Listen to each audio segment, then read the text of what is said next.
News. I'm Dave. And I am Rob. And today we're going to be doing a review for the new movie that's in theaters now called The Conjuring. Yes, we are. It's a supernatural horror film that's set in 1971, and it stars Patrick Wilson and Vera Farmiga as Ed and Lorraine Warren. They're paranormal investigators who come to the assistance of a family who buys this old house in the country, and they're experiencing some very disturbing events.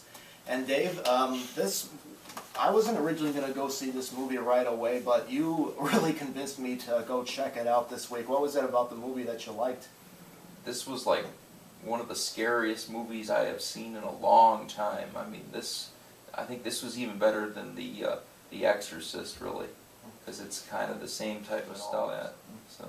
Yeah, I saw this movie a little bit more as a ghost story, but for me, I found this movie to be very refreshing and creepy. This is probably one of the best horror films I've seen in a long time. Yeah. Because most horror films that I've seen lately, the films feature cardboard characters. Like you have the dumb blonde, you have the jock, and you have this nerdy guy, and then they get killed and stuff. And this movie itself, it does have some familiar moments, and there's a few unintentionally laugh-out-loud moments as well. Yeah, but for me, what really got me into this movie was that, I think for one thing, these characters for me weren't really complete cardboard cutouts like you see in those other horror movies.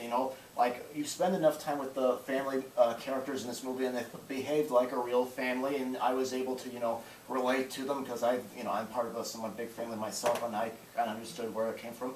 I thought Wilson and Farmiga did a good job at pulling off their characters, and I think the film did a good job at setting up the scares. It was scares. It wasn't just jump scares nonstop like you see in a lot of these other ones. And I just like that we got to spend enough time with the family just to get it going. I think some people might find that to be a little bit slow to start with because it does take some time for the scares to start. But I think the filmmaker did that because he wants us to get to be familiar with the characters before everything starts to happen at that point. Yeah, because I went to see this last Sunday, and I actually got to go see it in the city of Chicago.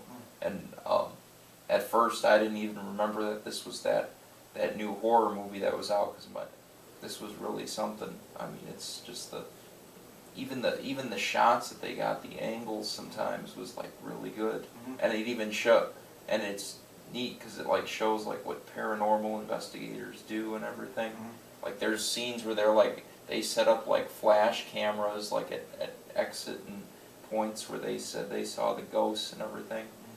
So yeah, it's really neat to watch. Yeah, and I like that this movie uses silence and suggestion, because most horror movies that's like all about the loud music and the screaming and like who's there and stuff and all that stereotypical stuff. It uses silence to help really build it up. Yeah. The shadow photography. You mentioned the camera angles. The camera oftentimes is often on the move. Like you'll follow people around, and then they'll go to the end of the house, and then they'll turn around, and then stuff like that. It really adds to it. And the music never overpowered the scenes, like what happens like in a lot of like slasher films and whatnot, and other types of films. Yeah, and the director shoots it like an old '70s movie. So if you have memories of stuff like like you said, The Exorcist and stuff, it's shot in that way, and it kind of perhaps adds a nostalgia feel to it, or it makes you feel like you're part of the period that this. They use that same type of like noirish film to shoot this and everything too. I mean, there's been a couple other horror movies lately that are like that, but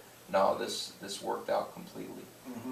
It was very effective. I mean, there were some points where I didn't want to look at the screen, and I left the theater shaking. Like when I was driving home from the theater, I kept looking through the rear view mirror, thinking that there was going to be something in my car seat about to pop out and jump in. And I remember that night when I was at home going to bed, I got a little bit scared. There's a scene where a character thinks she sees something behind a bedroom door, and I was constantly looking at my bedroom door. Yeah. It was hard for me to fall asleep. So I mean, I really enjoyed this movie. This is probably one of the better horror films to come out lately, and I would definitely say see this one in theaters. Yeah, I definitely say see it in theaters too. But this is definitely not for anybody that just doesn't like horror movies at all. I wouldn't recommend this to them.